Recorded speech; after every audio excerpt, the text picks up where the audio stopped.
All right, we've got movement with physics. What else can we do to improve this game? I don't like the camera. We're off to the sidelines right now. We're playing in this 3D world, and it might as well just be a 2D game because we're just kind of stuck here.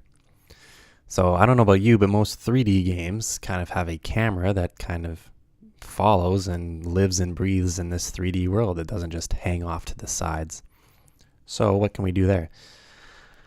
Well, Unity gave you a main camera. It gave you a default camera, which we've been using, and it's just not going to cut it, to be honest. So what I want to do is I want to go over into Window, and I would like to look at the Package Manager. This shows me all the cool little additions and add-ons I have in my program or in my project. But I'm not interested in the ones I have. I'm interested in the ones that I can add to improve my game. So on this little drop down, we're going to take a look at the Unity registry to see all of the cool little tools we have.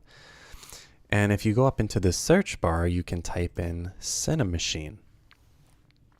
And you should see it pop up here, and you should see an install button because this doesn't come by default with every Unity project you make. However, there is the option for us to install it and use it when we need it, such as in today's video. So it shouldn't take too terribly long to download and install. And you'll know it's installed once you get this little compiling window come up and you also see the remove button. So if we know it's in our project because now we have the option to remove it if we didn't want it. Obviously, we're not going to do that. We installed it for a reason. So how can we use this new little tool?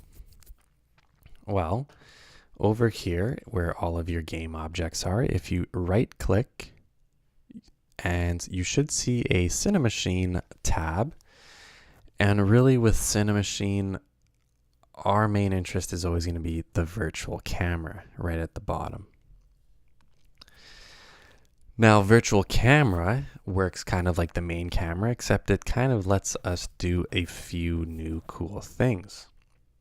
So first of all, probably the most important property of the Cinemachine virtual camera is the follow property. Which game object would we like our camera to follow? Well, it's probably a no-brainer. We would like it to follow the main player. So I've got this player one game object. So I'm going to click and drag player one into the follow. Now, if you go to your game view, you should see your new camera view. And it probably doesn't look too good, but just know that we are now set up to follow the player one. What we can do is we can offset this new camera position by first going into the body. If you look at these properties, you've got the X, Y, and Z offset. So I can move these directions to get closer to my player that I want to follow. You cannot move the camera with your position transform component, but you can still rotate. So I'm going to zero out that Y rotation, and then I'm going to get my ball right in the center of my screen. And maybe I kind of want a bit of an angle, 30 degrees, make that nice and clean.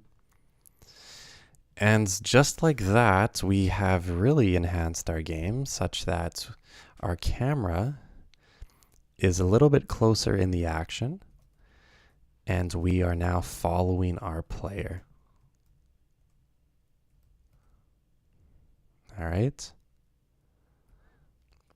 So quite a simple little trick. We will talk about rotation later, but nevertheless, we've upgraded our game even further. So you'll be doing this a lot there with the virtual camera. It's a very useful tool to include into your project.